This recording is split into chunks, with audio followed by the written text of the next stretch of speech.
नमस्कार, मैं अबरारुल हक रहमानी। आप देख रहे हैं नेक्स्ट 9 न्यूज़। राज ठाकरे के बेटे अमित ठाकरे अब ऐसा लग रहा है कि अपने पिता की पार्टी को, साथ ही अपने पिता को जो है एक तरीके से चुनौती देते हुए नजर आ रही, क्योंकि राज ठाकरे एकनाथ शिंदे सरकार बनने के बाद उनको जिस तरीके से बधाई दे रहे थे, तो ऐसा लग रहा था कि MNS पार्टी जैसे कि भारतीय जनता पार्टी में ही शामिल होने जा रही है, विलय होने जा रहा है उनका, या तो NDA के गठबंधन के तौर पर वो शामिल हो रहे, लेकिन ऐसा कुछ होता हुआ नज़र नहीं आया। और अमित ठाकरे ने उसी समय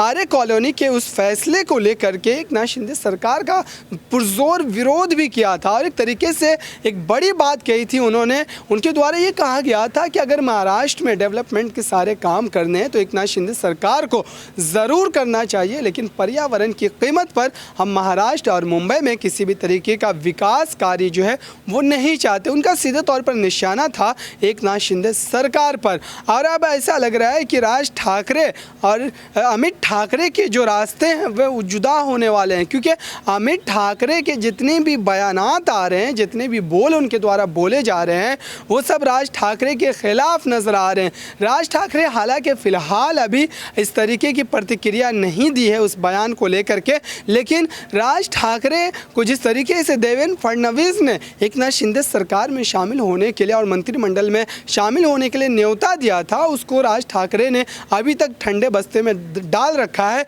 और कोई उस पर जवाब जो है उनकी तरफ से नहीं आया है। शायद हो सकता है कि अमित ठाकरे अपने पिता राज ठाकरे पर दबाव बना रहे हों कि वो एकनाथ शिंदे सरकार में शामिल ना हो, क्योंकि एकनाथ शिंदे का विरोध जो है अमित ठाकरे ने हर उस मोड़ पर किया है जो फैसले सरकार के द्वारा अच्छाई के लिए, भलाई के लिए बोल करके लिया गया हो महाराष्ट्र की जनता के हित में। लेकिन अब देखने वाली बात यह है कि विरासत के तौर पर जो राजनीति संभालने वाले व्यक्ति अमित ठाकरे, क्या वो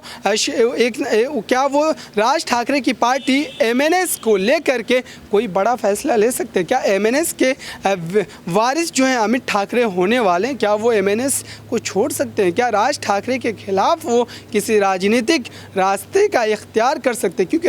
राज ठाकरे ने खुद अपने राजनीतिक यात्रा को एक तरीके से बदल दिया है, उन्होंने अपनी विचारधारा को बदल लिया है, उन्होंने अपनी पार्टी के एक तरीके से कहें तो फ्लैग को और सारी चीज़ों को, रणनीतियों को भी बदला है। अब वो जो राजनीति कर रहे हैं महाराष्ट्र में, वो एक तरीके से भारतीय जनता पार्टी के पिछलग्गू बन करके राजनीति कर रहे हैं। और ये बात शायद हो सकता है कि अमित ठाकरे को पसंद ना आ रही हो, और अमित ठाकरे इसी बात को लेकर के हमेशा चिंतित रहते हैं कि अगर भारतीय जनता पार्टी के रास्ते पर अगर MNS भी राजनीति करेगी तो MNS की अपनी विचारधारा क्या होगी, अपने राजनीतिक रास्ते क्या होंगे, और इसी को लेकर भविष्य की तमाम राजनीतियों को लेकर के उनके अंदर जो एक तरीके से क्या असमंजस की स्थिति जो है वो पैदा हो गई है। फिलहाल के लिए इतना ही। देखते रहिए ताज़ा तरीन खबरों के लिए नेक्स्ट 9 न्यूज़ को। धन्यवाद।